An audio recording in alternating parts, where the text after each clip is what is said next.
हरे कृष्णा। पुरातन और शिक्षाप्रद कथाओं के अंतर्गत आजकल हम बात कर रहे हैं भविष्य पुराण की। आज मैं बात करूंगी भविष्य पुराण के पृष्ठ संख्या 299 299 में उस कथा की जो बेताल ने राजा विक्रमादित्य को सुनाई। कथा का शीर्षक है समान वर्ण में विवाह संबंध का औचित्य, त्रिलोक सुंदरी की कथा। तो आप जानते हैं कि अभी हम जो चर्चा कर रहे हैं उसमें बेताल विक्रमादित्य जी को कथाएं सुना रहे हैं। तो बेताल ने जो कथा आज सुनाई, आज हम उसकी चर्चा करेंगे।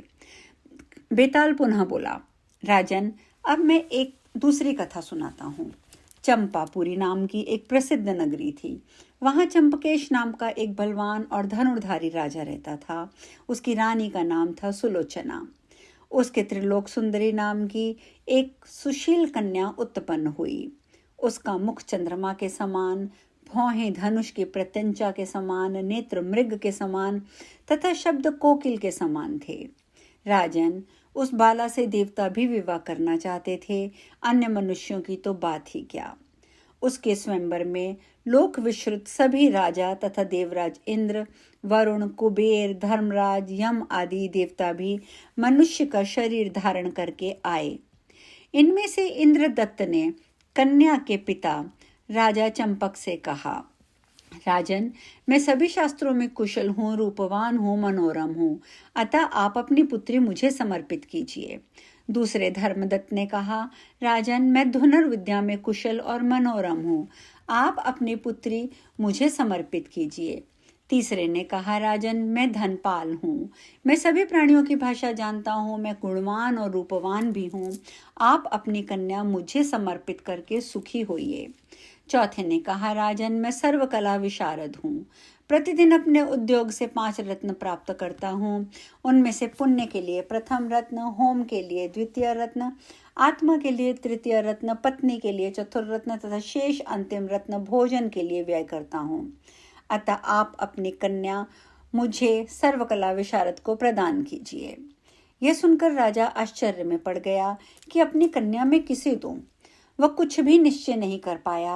अंत में उसने सारी बातें कन्या को बताईं और पूछा कि पुत्री, तुम्हें बता दो, तुम्हें इनमें से कौन सा वर अभीष्ट है। पर कन्या त्रिलोक सुंदरी ने लज्जावश कुछ भी उत्तर नहीं दिया। बेताल ने पूछा, राजन, अब आप बताएं कि उस कन्या के योग्य वर इनमें से कौन था। राजा बोले, रुद्र किंकर, वह रूपवती कन्या त्रिलोक सुंदरी धर्मदत्त के योग्य है, क्योंकि इंद्रदत्त वेदादि शास्त्रों का ज्ञाता है, अतः वर्ण से वह द्विज कहा जाएगा। भाषा जानने वाला तथा धान्य का विस्तार करने वाला धनपाल वणिक कहा जाएगा। तृतीय जो कलाविद है और रत्नों का व्यापार करता है वह शूद्र कहलाएगा। बेताल, स्वर्ण के लिए ही कन्या योग्य होती है, अतः धनुर्वेद शास्त्र में जो निपुण धर्मदत्त है वह वर्ण से क्षत्रिय कहलाएगा।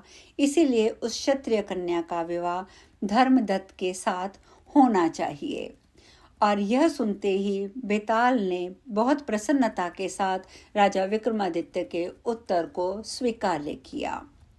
इसके बाद बेताल ने पुनः राजा से कहा, राजन, मैं आज आपको एक और कथा सुनाता हूँ, राजा धर्मवल्लभ और मंत्री सत्यप्रकाश की कथा कि विषयी राजा राज्य के विनाश का कारण स्वयं ही बन जाता है। आज मैं ये कथा सुनाता हूँ। बेताल ने कहा, राजन, प्राचीन काल में रमणीय पुण्यपुर अर्थात जो आज पूना है नगर में धर्मवल्लभ नाम का एक राजा राज्य करता था। उसका मंत्री सत्यप्रकाश था। मंत्री की स्त्री का नाम लक्ष्मी। एक बार धर्मवल्लभ ने मंत्री से कहा, मंत्रीवर, आनंद के कितने भेद हैं यह मुझे बताओ। उसने कहा, महाराज, आनंद के 4 भेद हैं, क्योंकि आनंद 4 प्रकार का होता है। ब्रह्मचर्य आश्रम का आनंद जो ब्रह्मानंद है वह श्रेष्ठ है।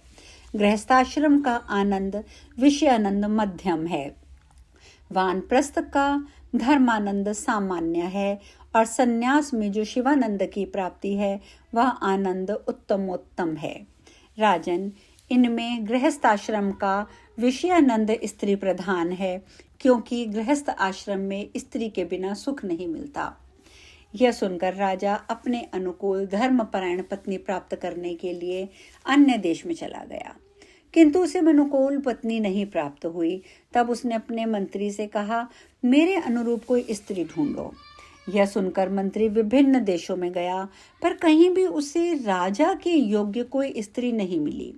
तो वह सिंधु देश में आकर समुद्र की ओर बढ़ा। तभी तीर्थों में श्रेष्ठ सिंधु को देखकर वह प्रसन्न हुआ। मंत्री सत्यप्रकाश ने समुद्र से इस प्रकार प्रार्थना की, सभी रत्नों के आलय सिंधु देश के स्वामिन, आपको नमस्कार है। शरणागत वत्सल, मैं आपकी शरण में आया हूँ। गंगा आदि नदियों के स्वामी जलाधीश, आपको नमस्कार है। मेरे राजा के लिए आप उत्तम स्त्री रत्न प्रदान करें। यदि ऐसा आप नहीं करेंगे तो मैं अपने प्राण यहीं दे दूंगा। नदीपति सागर ये स्तुति सुनकर बहुत प्रसन्न हो गए और उसे जल में विद्रुम के पत्तों वाले मुक्ता रूपी फल से समन्वित एक वृक्ष को दिखाया, जिसके ऊपर मनोरम सुकुमारी एक सुंदरी कन्या स्थित थी। पर कुछ ही क्षणों में देखते देखते वह कन्या वृक्ष सहित पुनः जल में लीन हो गई। यह देखकर अतिशय आश्चर्यचकित होकर मंत्री सत्यप्रकाश पुनः राजा के पास लौट आया और उसने सारी बातें राजा को सुनाई। पुनः दोनों समुद्र के किनारे आए। राजा ने भी मंत्री के समान ही कन्या को वृक्ष पर बैठा देखा और राजा के देखते ही वह कन्या पूर्वज जल में प्रविष्ट हो गई। इस अद्भुत दृश्य को देखकर राजा भी समुद्र में प्रविष्ट हो गया और उसी कन्या के साथ पाताल में पहुंच गया और मंत्री वापस लौट आया। राजा ने कहा, वरानने, मैं तुम्हारे लिए यहाँ आया हूँ, गंधर्व विवाह से मुझे प्राप्त करो। उसने हंसकर कहा, नृपश्रेष्ठ, जब कृष्ण पक्ष की चतुर्दशी तिथि आएगी तब मैं देवी मंदिर में आकर तुम्हें मिलूंगी। राजा लौट आया और पुनः कृष्ण चतुर्दशी के दिन हाथ में तलवार लेकर देवी के मंदिर में गया। वह कन्या राजा से पूर्व ही मंदिर में पहुंच चुकी थी। उसी समय बकवाहन नाम के एक